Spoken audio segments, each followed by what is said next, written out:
Okay, this was a one-room schoolhouse. How many grades were in here? First to 8th grade, and usually there were only about a dozen or maybe 15 students. Okay. And they used a heater just like this here? We don't know exactly what they had here, but that's an old school. Is this the original location of it?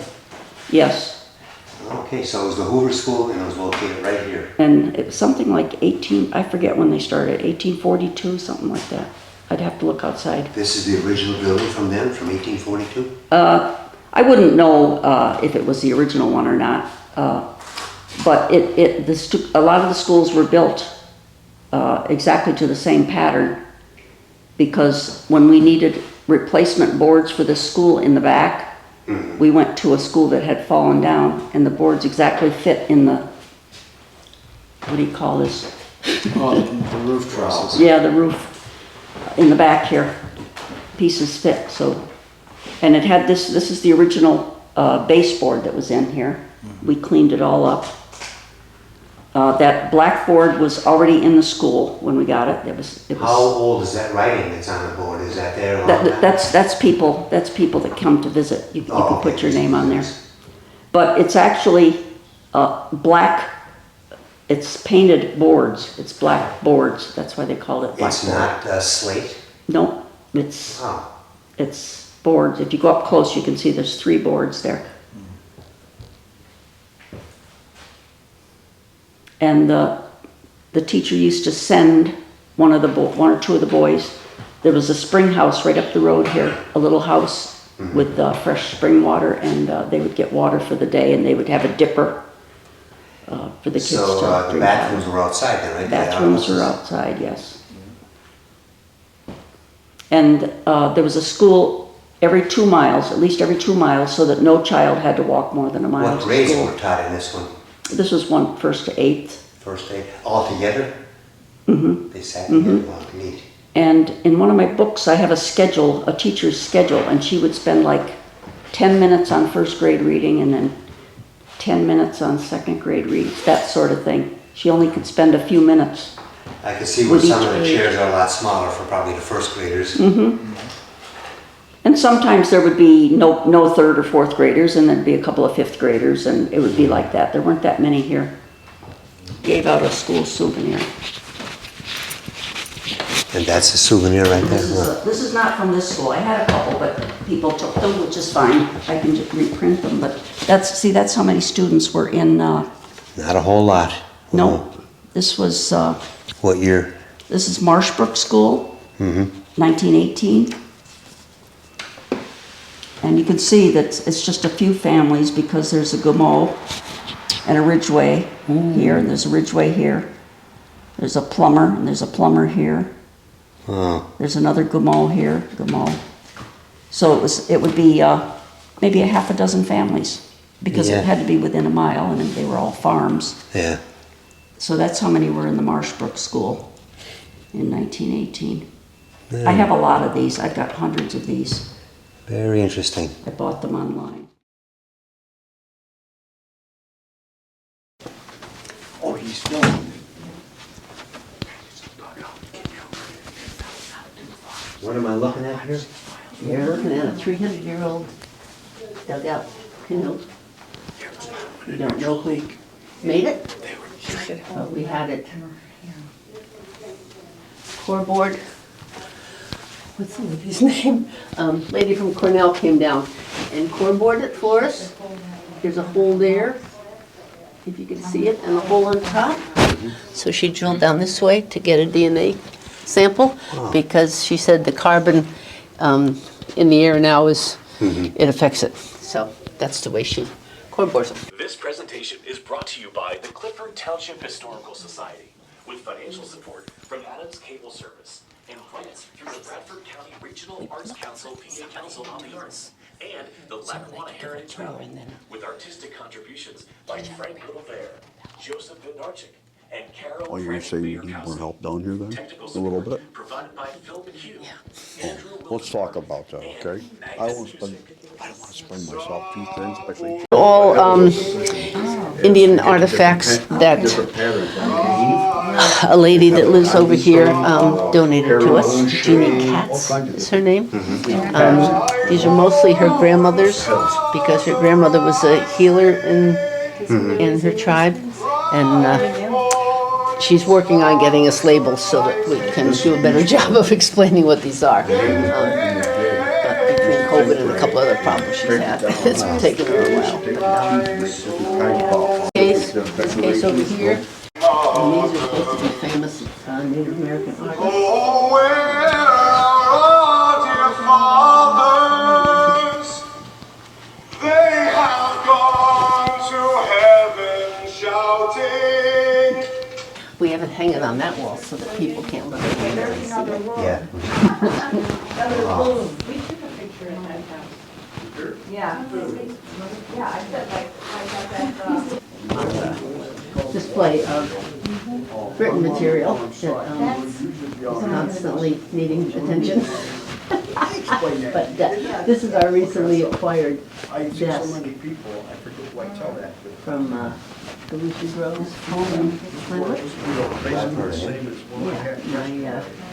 My best friend in high school, this little girl on the bottom, her and her parents wound up in Florida, and they both passed in Florida. And my other friend said, boy, I wonder if Gail still has that desk from Galusha Grove. She said, when I used to go play over there, she said, we were not allowed to even be in that room with that desk. So I contacted the fellow who was in charge of the estate, and he's like, well, I don't remember seeing a desk. He said, we'll call the auctioneer who's going to do the whole, auction off all the property. And he called me, the auctioneer called me a couple of days later and said, yeah, I found it. I found a desk just like what you're talking about. So my friend was in Florida, so I flew down to Florida, and we went over and got the desk. And it was up here, and she came back up here, and you could put that desk over in old wheelchair. And it's not too terribly comfortable. Not too terribly. So we're going to swing you through the most important stuff, okay? This is Owen Phillips. He's our resident hero at Gettysburg, the flag bearer. Well, I know that name from the play. yeah. And he picked up the flag and made it through Gettysburg and died in the wilderness. So this is his most important articles we have here, which again is not. This is a human hair wreath that was used before photography. Okay, when the family got together, or a group of people got together, they would all leave some of their hair, and then the lady who knew how to crochet would crochet it into flowers. And they also made like bouquets of these that you would put in the glass, like a regular flowers. You make a bouquet in the glass vase. This was for a baby, Rivenburg baby, that was only a few months old and passed. So basically all the hair is brown because it would all be younger people. That Mr. Bennett gave us, that was in the Bennett store down here. The people love this because it has a lot of the names of the people that were here. This would be their children and grandchildren who would recognize their names. Okay, but this was their cash and carry way of doing their. Okay, this was their names, and then this was a number behind their names. So this was their account. And then when they got their milk check at the end of the month, they come in and pay their bill. Take the bill out of there, they pay the bill. So, I retain that. get the kids involved in history, because they're not in school. Not too much. So I actually have to put this on. Okay, this is a polio brace. That the kids. We've always been This is there was a Mind you. blacksmith shop right up the road here. He was a handy dude, so he knew what he was doing. So he built this blacksmith shop over top of a spring, a really good spring. So when he would heat up his metal, he could cool it very easily instead of hauling water in or something like that. Okay, but this is a double bellows. Okay, so it blows air up 75. and down. So the bottom comes up and blows air out, and then the top goes down and blows air out. So for half the effort, you get twice the air. Okay? So, but he was quite a blacksmith. This is the fire tower map. This was on top of Elk Mountain, approximately where the ski run starts now. And you would see smoke. So you'd line up your Aladad with the smoke. I'll do it right underneath the Nicholson Viaduct, okay? So if you saw smoke there, you would contact the next fire tower, like that, and they would get a triangulation reading from wherever they're. Tower there? Yeah. From It's not wherever there they're. anymore now, right? Yeah, but they would get a triangulation reading, just like you did on the ocean doing the boat, and then you would know that the fire was right here, okay? And the story that goes with this is John Knight lived over by, almost to Uniondale. He was in second grade, and there was a burning ban on, but his father being a farmer said, yeah, but I gotta clean this brush roll out, so he had a nice fire going, and it got away from him, and they contacted the school that was like here, and all the kids in the school, grades 1 through 8, went over and put out the fire. And John said, I never worked so hard in all my life. He said, because I thought my daddy was going to either get shot or thrown in prison because he was doing the fire when there was a firebrand on. Yeah.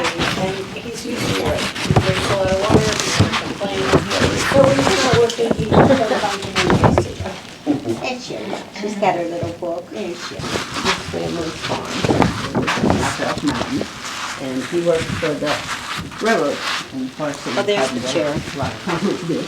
And she stayed home with all the kids, all 13 of them, and they ran the farm. But he would borrow the flags from the railroad, and the kids were all dressed in red. So all summer long they ran around in red clothes. Then they got one good outfit to go to school. But, so I have to get 11 more kids in here. Boy, doesn't it? Yeah. That was some kind of an animal powered. Yes, this is a dog treadmill. You put your doggy on there. And he walks on there all day. Storm could do that. You tie him on it. You tie him there. And this hooks to your washing machine. This hooks to your butter churn. Oh. This was the first appliance built for that. It's the only room we had left over, so this is the replica of the house. So, a few of the things that we had donated to us. Beautiful smile. Ready? Yeah. It's all stuff that people gave us when the bicentennial happened, and they were like, you want this for your museum, you want this for your museum. So quick. What are you looking at here? Yeah, this is a spinning wheel, and this is what do you call this thing? What do you call this thing? That's a spinning wheel. Spinning wheel. Yeah, but what's this one? That's a big wheel. That's a spinning wheel as well. That predates this one here. Oh, okay. That's what you call a walking wheel. This is a great spinning wheel. No, this- So what do you need to wrap it? When you No. took, okay, you gotta listen now. When you hooked your horses up and took your load of stuff to sell it in Far City or Carbondale, which is basically what they do down here. Oh, I see, You yeah. had to You go can treadle it like up, that. like this, Now, right? Yeah, up and down, up and down, up and down. So this your poor here- horse pulled it up the hill, you have a and then, base, a string. when you're heading from back here down, to here. But it has to be yarn like from. you don't want your horse to Whoa. get killed because Right. they wait till the wagon's gonna push it off. So, you take, And my dog uses it, so I go it will break, spray it, spray a you hole throw it under the wheel. Then it makes it. So the poor horse has to pull the wagon down the You put hill this too. on here like this. So the poor horse pulls it up the hill and then he pulls it down. This is many quilts that people donate to us. This was the blanket that my mother-in-law made for the children from feed sacks. Okay, somehow it managed to survive. I have no idea how, but 13 kids. But this is Things were protected before back in the day. Okay. These are the quilts, but that's a rope bed. Obviously, rope beds were made like that, plain and simple. But that's where the phrase "sleep tight" comes from, because if your ropes aren't tight, you're not going to sleep very well. So sleep tight comes from the old rope beds. This is from the 20s, when the girls played dance Charleston all night. I would like you to hold this. Oh my gosh, that's So heavy. That's So, isn't that cool? Oh yeah. Very cool. Talk about nothing you're Very cool. We work on them. And just, unbelievable amount of work. American Appreciation Day type thing.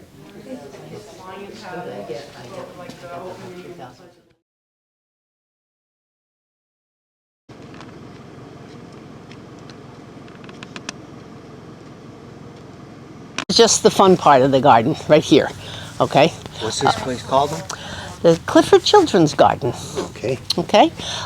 This is, again, we do things here with this, with amazing small amount of money, okay? I've been a farmer since I was 10 years old. I'm really good at getting stuff done without spending money. This is our bouncing place. Tigger will tell you. She's bouncing.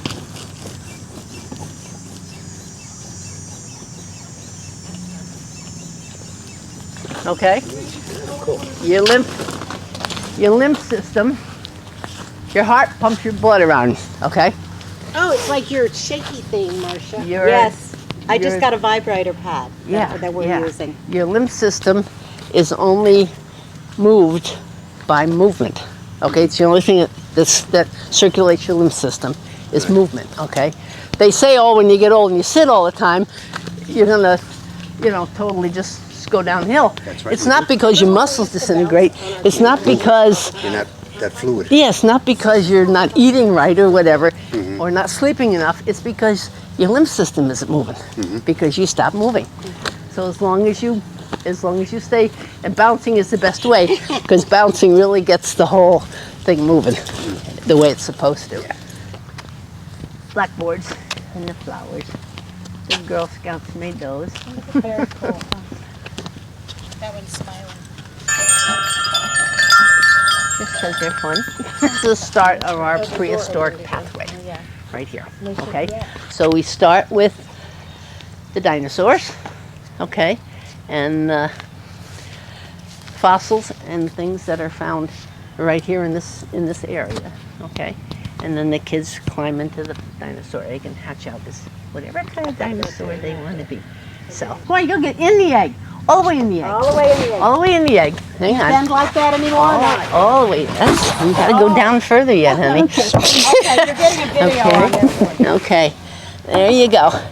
Now you hatch out the egg. Wait, just this. Hatch out!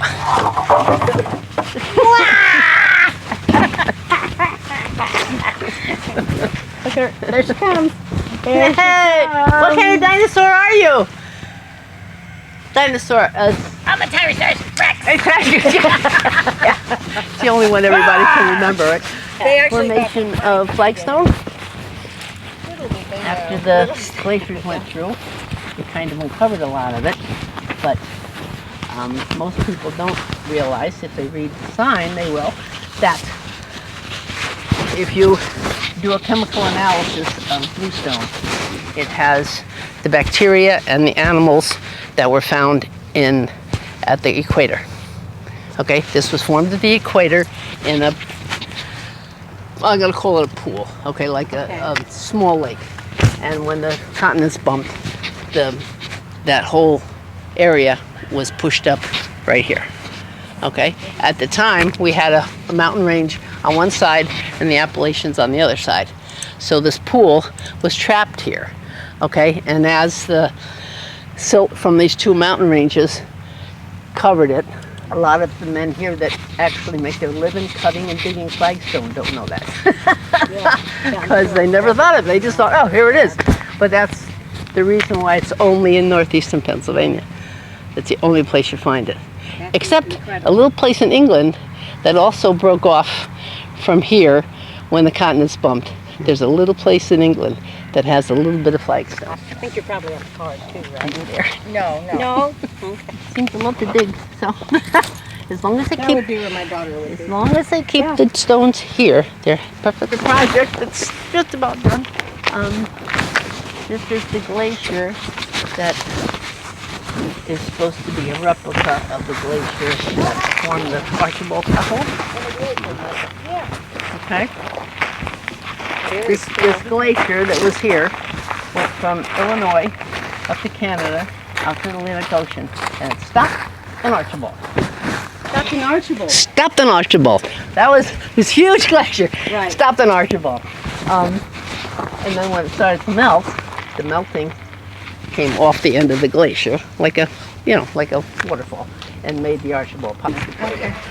That's where I grew up after being born in Carbondale and being here. So if you're hot some July day, you can come in here because it's all insulation. Yes. And then in the wintertime, you come in here because it's all insulation. But the kids have my husband helped build this, and said, they come here and you can hear them in the museum. I'm sure. In the museum. They're just laughing and chasing each other. It's so fun. Fascinating. They're gonna be kids. It's of time that you walk through each door. You're in prehistoric time right now, and you walk through the doors, and then you're in modern time. Very nice. See that? That's great. So this is his house and his barn, and his garden, and his apple trees. Mr. Miller was an apple expert. He brought something from Europe, seeds, shoots, we don't know how he got them here, but he got apple trees flourishing here because he was an expert. He knew what kind to grow here, okay? Every farmer had a little orchard of apple trees. He was the first settler in Clifford? First settler in Clifford, yeah. Right across where the light is now, right there. And yeah, so he was extremely important in the success of Clifford Township because you had to have apples to make vinegar, okay, to store preserve your food. And then you had apples to eat, you had apples to drink, you had hard cider, okay, everything you needed. The Native American area with the longhouse, and there's a TV behind the longhouse that you can't see, and children's, and the sister garden that the Indians grew, and we have a canoe over there that we're going to paint like birch bark, and have that canoe there. And then this is raspberries, and over here are some of the best blackberries you'll ever see.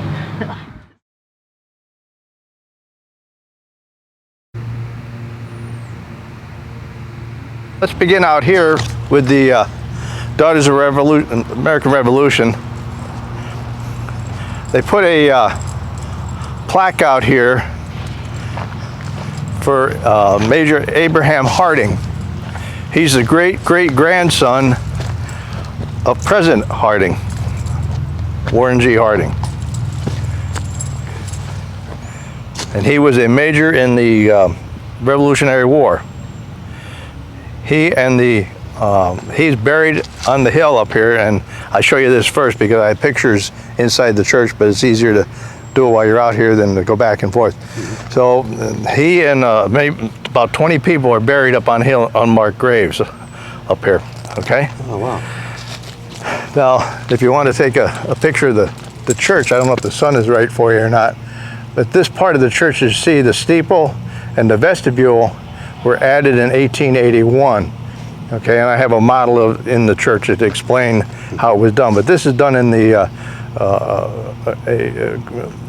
Romanesque style, in a Greek revival style that was prevalent in 1881.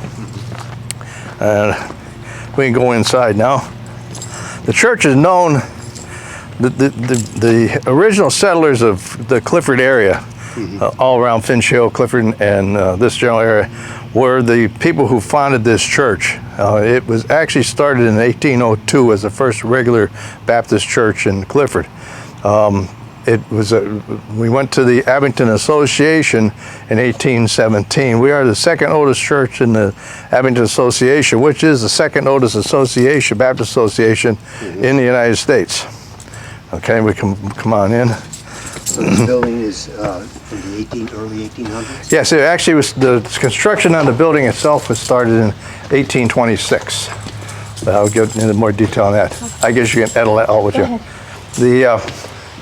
One of the things I bring attention here is this window. We have a lot of people come to take a look at the stained glass. We're pretty proud of our stained glass. These are lithographs in the center, but the rest of the glass is actually stained glass. And this is an anchor, and you'll ask, why is there a stained glass of an anchor in northeastern Pennsylvania? And that goes back to, and I'll go into further detail, that the church is an anchor in stormy times of your life, just as the anchor is for the anchor for a church, or a ship. And Jack Race and his wife, we dedicated that to him because he was the anchor in this church when, as sometimes happens, there are some stormy times within the church, and he was the one who calmed things down and really held the church together. So we'll come on inside. As I said, welcome to Clifford Baptist Church. Okay, it is the church of the original settlers in Clifford. It was founded by the Miller family and the Harding family, which, as I mentioned, Warren G. Harding's great-great-grandfather in that family up there. These pews were put in 1835, which was the year before the Battle of the Alamo. They are original. We have, for our 200th anniversary a couple years ago, we took them out so we could refinish the floor. This floor is original also. When we took them up, I found 100-year-old bubble gum underneath the seats. So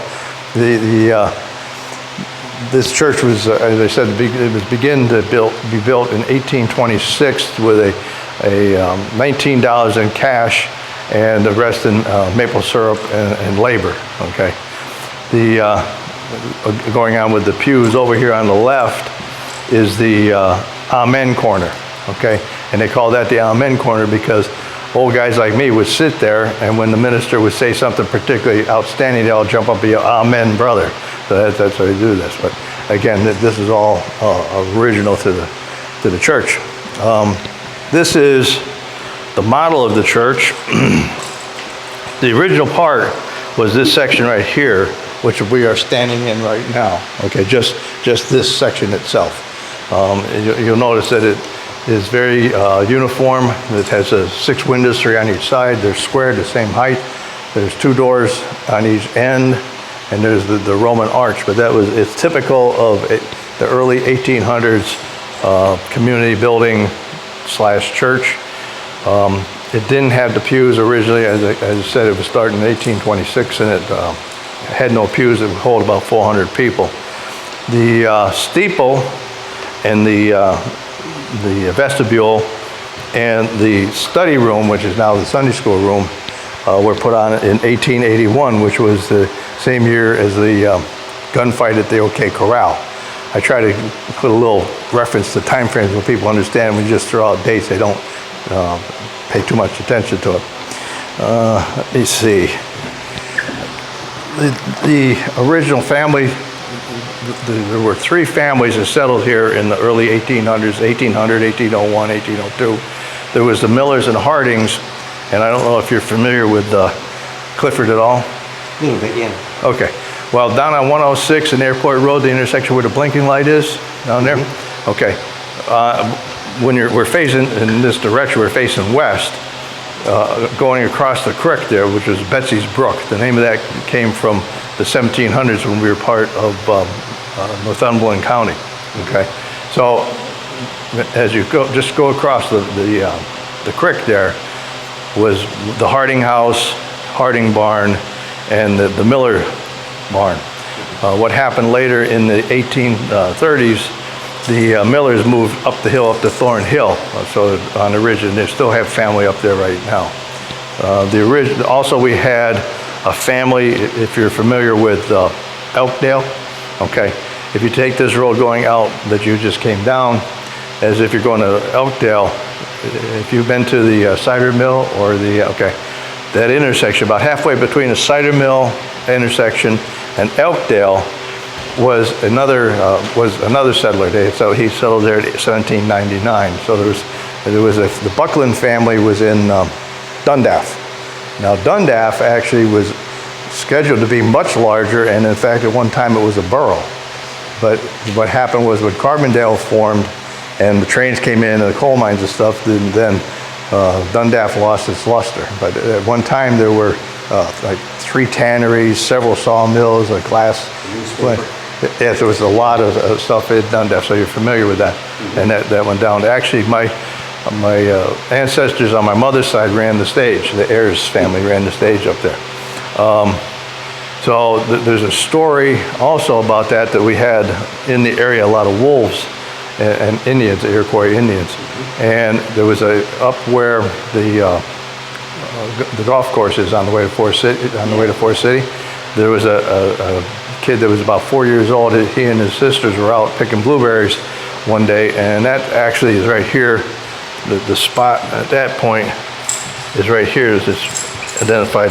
This is the Aikens property, but there's Crystal Lake. Here's Dundaff, Clifford Corner. So this is Clifford from 1872, and has some of several of the old family names on here. My family goes back that way also. Anyway, his sisters were told to take him blueberry picking and to bring him home, and what they did was they only brought him halfway home and then pointed him in the general direction to get to the house, and they never saw him again. And they don't know if it was the Indians that got him or it was the wolves, but they suspect it was the wolves that ate him, because they'd had a lot of problems with ox and cattle being killed. 1801. Right. Now, while we're at it, that chandelier, okay, it's called the Iron Horse. It was made by a company in Connecticut. It was originally black, but back in the 80s when they repainted the church, they decided to look better gold, but it was actually painted black. It was originally black. It was originally oil, and what it had was a running gear on it. You would grab it and pull it down, and you would trim the wick, change the oil and stuff, and put it back up. Well, when they electrified the church in 1936, they took all the running gear out, and what they have, there's a chain thrown over a beam, and they built a wooden box and filled it with fieldstone, and they hooked the chain to that, and that's what's holding it. It's actually a box of rocks with a chain holding that up. And I tell people, I'm sure it's perfectly safe, but my family sits in the pew over here. So it's really that problem. Let me see. Like I said, the additions were put on the bell, was built by the Troy Foundry Company in Troy, New York. That's a picture of the bell. And we have a quote from the company and all the people that signed it, and how much money they paid, and that on the bell itself. So it was $169.14 for that bell including shipping when they got it in 1881. Now it's worth about $12,000. Well, just the bronze itself is worth about $12,000. What we have, there's the keys to heaven is Peter, and we have the 10 Commandments all. But this is the window was dedicated to Dr. Rivenberg. Okay, he was ordained in this church in 1883.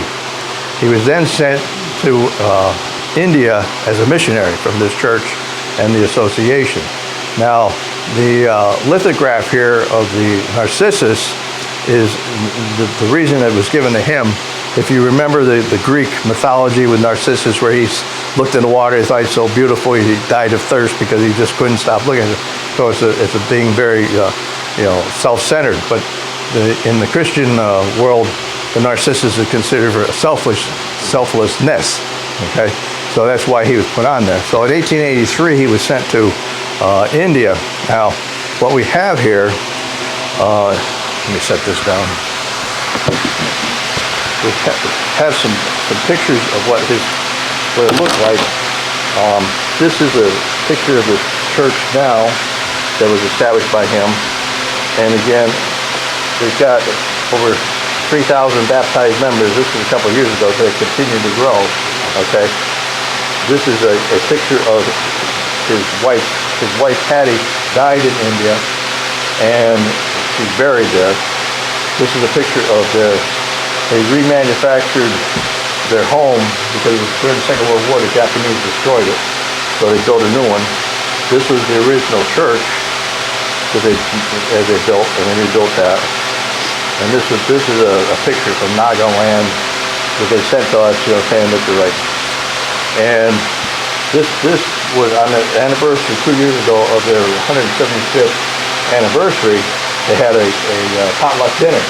Okay, like most countries have potluck dinner. So there's the potluck dinner, and here's a couple people going to the potluck dinner.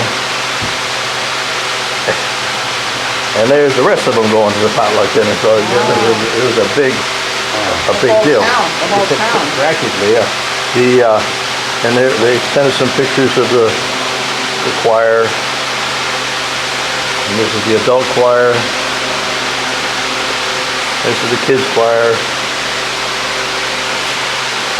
And this was just, they made it a special, they built that and lit it just for the purpose of the celebration. And also, here, Dr.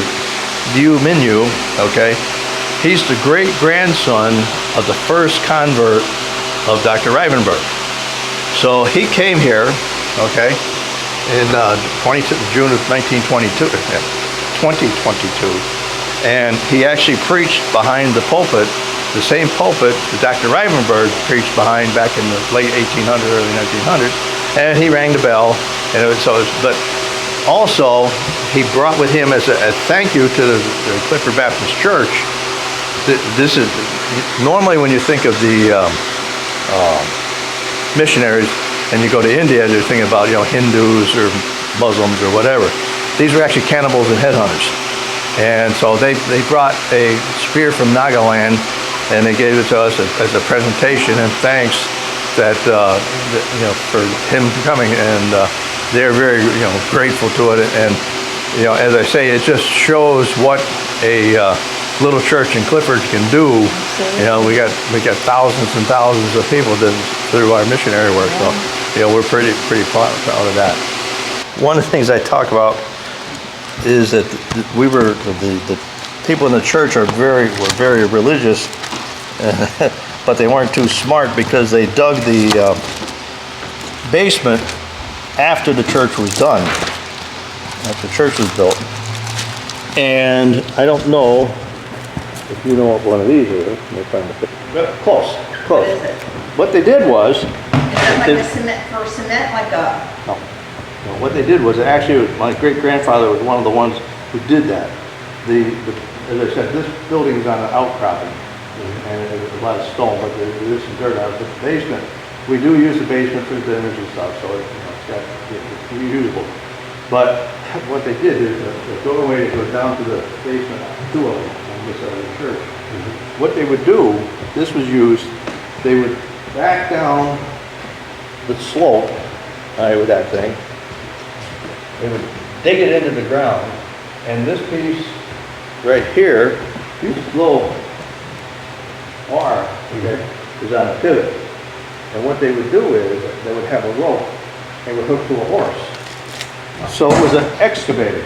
So the guy would be in the bottom, down in the basement, stick it in the ground, and the horse would pull it, and he's guiding it all the way up. And that's how they dug out the basement. Our early lineage was from 1802. Let's see, the Harding family, I talked about it was President Harding's family when we sent 20 members of their family and other members of the church to Ohio to Corsica, which is now Blooming Grove, and they formed a Baptist colony out there. And then they moved on to another area in Ohio. I checked to see that the original church is still there, but it was purchased in 1940 by the Seventh-day Adventists, so it's not a Baptist church anymore. Let's see, as I mentioned, there's a unmarked, up on the hill, there's close to 20 people that are buried up there, unmarked graves. The first person that actually died in Clifford was a kid of 4 years old. His name was Buddha Harding. And you saw the blacksmith shop in the museum, okay? Well, that blacksmith shop, did you see the picture where it was in relation to this church? Not really. Okay. Actually, it was down over the hill. There's a house down there right now, and the spring is still there.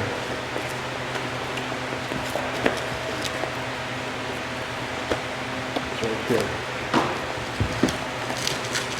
This is a picture. The church is here, okay? And the blacksmith shop is right down on the hill. Right there. Where that swimming pool is in the house. And the spring would be on the side facing the funeral home. Yeah. There's a wagon wheel or a piece of a wagon there, that's a spring. Well, he fell in, he was 4 years old and drowned. So he was the first person actually to die in Clifford. He's buried up there with the rest of his families. The first baptism was held on the 7th of November, 1830 in Betsy's Creek, which is the brook down here. And you know, the interesting point about that is, think about 7th of November outside in the creek. It had to be pretty cold to do that. It might even have been snow on the ground. Okay. As I said, we're the second oldest active church in the Avenue Association, which is the second oldest association, Baptist association in the country.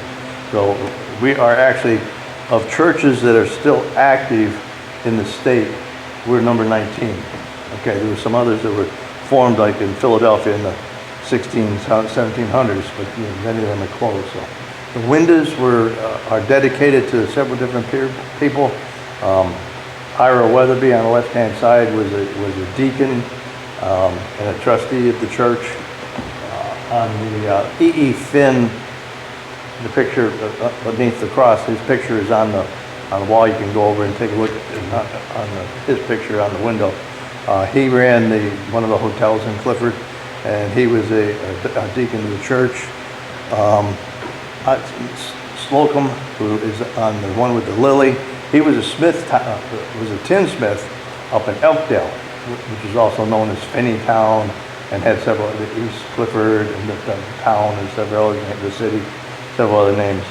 I.O. Finn was the first Sunday school superintendent. We actually formed a second Clifford Baptist Church, was at the base of Elk Mountain, okay? If you know where Welch Hill is up there, the Welch Hill Church. Well, if you stand up by Welch Hill Church and you look at the north knob, okay, you'll see about halfway up is where that church was. And so we sent people to start that church, but that closed. We then sent people to join with the people from that church and from the Herrick Church, and they formed the Elkdale Unionist Church, okay, which is Elkdale Baptist Church, Unionist Church. That closed, and it joined with another Baptist group. So they're not really, we're American Baptists, they're a different Baptist sect, but they still call themselves Elkdale Baptist Church when they came from there. That church, the Elkdale Church, was burned down by an arsonist in 2017, but the cemetery is still maintained by the Historical Society and the Boy Scouts. Okay, we had there was a guy named J. Monroe Callender lived here. He actually bought this side of the stream across, and he bought going up the hill towards the airport most of the land. He was not a member of this church, but his daughter and several of his daughters married into the Weatherly family and were part of the church. J.M. Callender came to Clifford almost the same time as the Millers, and it's said that he was one of George Washington's bodyguards. Okay, I thought E.E. Finn owned the hotel and was a deacon. I owned in the Elkwoods, or Beechwoods as it was later called, which is now Clifford. He took in the area of Elkdale, north to Pleasant Mount, Finch Hill, Dundas, and west of Lenox. Okay.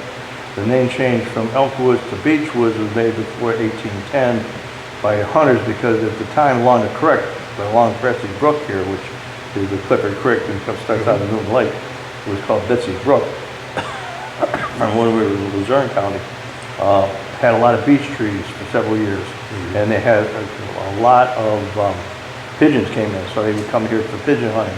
So so they would call it the beech woods. And so, but eventually they shot off all the pigeons and the beech trees died off. So then it went to become elk woods. And the way Clifford got his name was that somebody had the bright idea that they had a friend or knew of people down in Philadelphia named Clifford. And they thought, well, we'll name it Clifford and then they'll give us money. Well, they named it Clifford, but they didn't give any money. Similarly to that, Royal, okay, go down here, Royal, was originally called Lonsdale, okay? It became Lonsdale in 1825 when Henry Williams bought the land and named it after his home in New Hampshire when he came here. In 1885, a post office was established there, and the Royal Baking Powder Company gave them a flagpole. So in honor of them giving them the flagpole, they changed the name of the town to Royal. I do the advertisement for the church about, we do like all the hurricanes, we send money to the hurricanes. We have what they call them, we call them May 19th food bank. And so year round, about 4 or 5, we're hoping maybe 6 times this year, we do deliveries to the Susquehanna County Food Bank and stuff rather than just do it once at Thanksgiving, I have a lot of people who come out of town who they'll talk about, my aunt was here or my grandmother was here. So I have pictures of the BYF, okay, and this was Children's Day, 1938, which has, for a lot of people who come back, in fact, I had some people here earlier today, they're pointing out, my mother's in this picture, my aunt's in this picture, and they have several people who come back, and it's kind of like a homecoming that we do for them. It gives them the names of the stuff. And that's pretty much in the nutshell. I go into, when people want to get into the windows, I can go into more detail into, the meanings behind the windows and stuff, but that's pretty much it. We're always happy to see new people come to the church, so. Well, thank you very much. No problem. I'm happy to do it. I appreciate it.